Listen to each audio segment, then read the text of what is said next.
have been telling me that this is one of their favourite events, and they're working with some of their favourite colleagues, they tell me. So why do we like it, and why do we think this is important? Well, basically, we know, and you know, that SMEs are the backbone of the European economy. So you are the key to growth and jobs in Europe, to more growth and jobs in Europe, and it is all about growth and jobs. One of the biggest issues that SMEs face is access to finance. And SME access to finance remains difficult, and the Commission, and in particular Jonathan Hill, is working very hard on this. I think that Jonathan Hill would be mortified, Deirdre, if I go back and tell him that you think he is expansionary and visionary. I think it's not what he's aspiring to do. But let's see if after the end of what I say, the audience agrees with you or not. So basically, we are delighted from the Commission perspective to work with very strong partners who are putting their shoulders to the wheel in FASA and European issuers, because you are also showing extraordinary commitment to help SMEs to realise their growth ambitions. So thank you very much for that. So this ceremony, this event, was initiated in 2013. I think that the economic context was much more difficult then than it is now, actually. And the aim then, as it is now, is to highlight what can be achieved by the SMEs who have raised money on public exchanges through IPOs. So every company here tonight is a role model. And you are showing the spirit we need most in Europe, the spirit of entrepreneurship. We have an entrepreneurship deficit.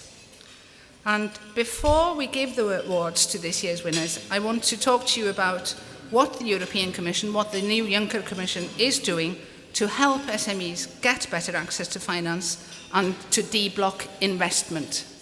So de-blocking investment is the crucial pillar here.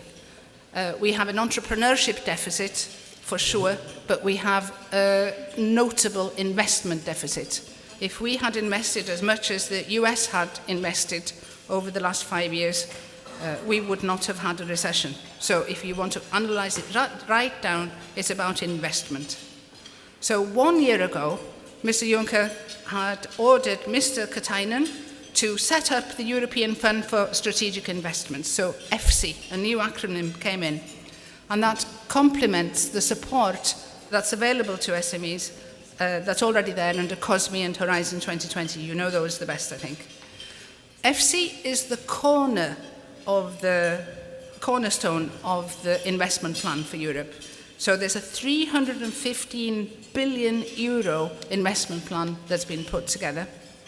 And this is mobilizing additional investments in the real economy. And it will also strongly focus on SME and mid-caps.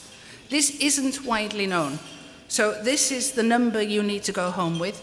A quarter of the total investment catalyzed by EFSI, or 75 billion euro over 3 years, will actually go to SMEs and mid-caps via the European Investment Fund, EIF. So this is not known, but there is a distinct SME dimension to it, a quarter, 75 billion. So this is already substantial. But most of my remarks this evening are going to be about the Capital Markets Union.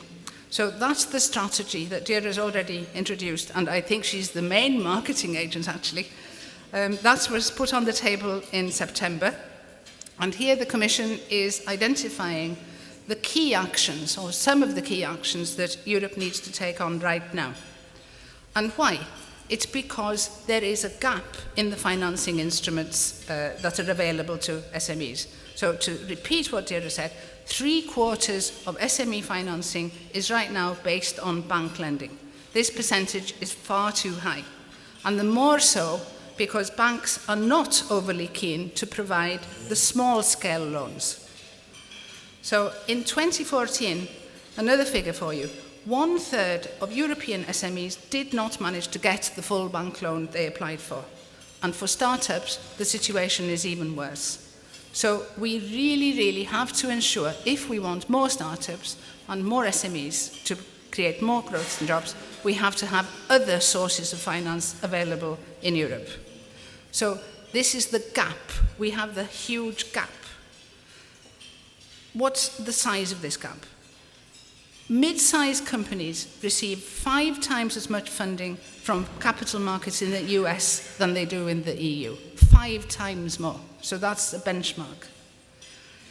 If venture capital markets in the EU were as deep as they are in the US, we could have seen an additional 90 billion euro funding to our industry over the last 5 years.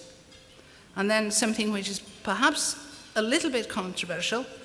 So safely restarting securitization markets to just over half of pre-crisis levels would bring around 100 billion euro of additional funding, and 20 billion of that is for SMEs as well.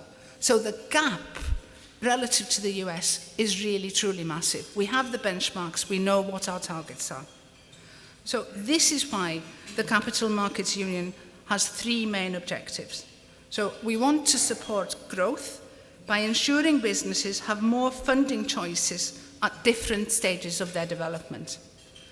We want to help provide more options for savers and investment. That's the other side of the coin.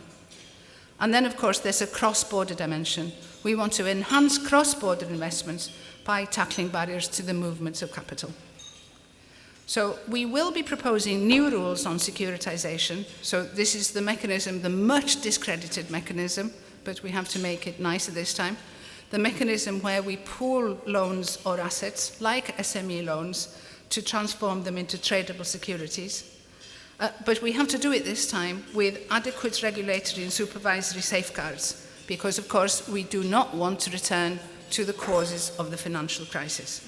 But securitization can be a very useful tool to address the financing needs of companies, and especially small companies. So the regulatory framework for securitization, it needs to be simple, it needs to be transparent, it needs to be standardized, and it needs to be subject to adequate supervisory control. This is a big part of the picture.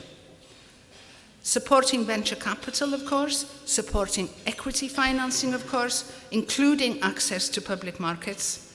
They are really hugely important building blocks. So right now, we are making the consultative processes for putting those pieces of proposals into legislative action.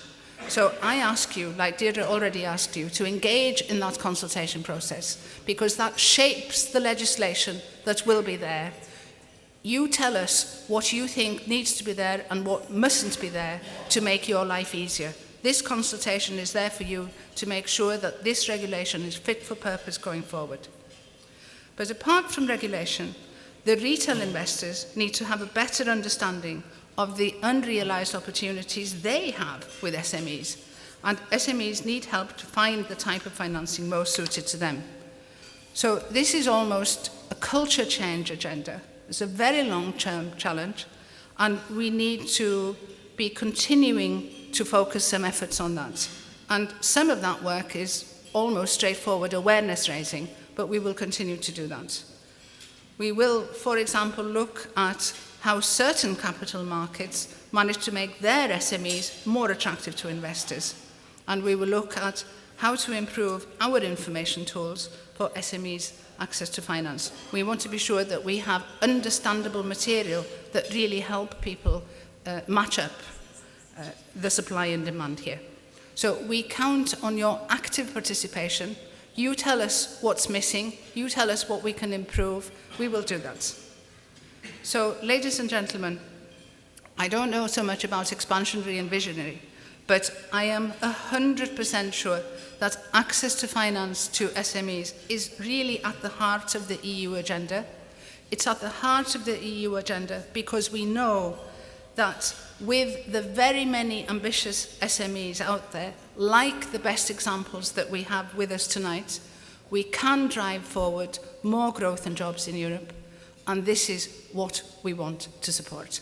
Thank you very much.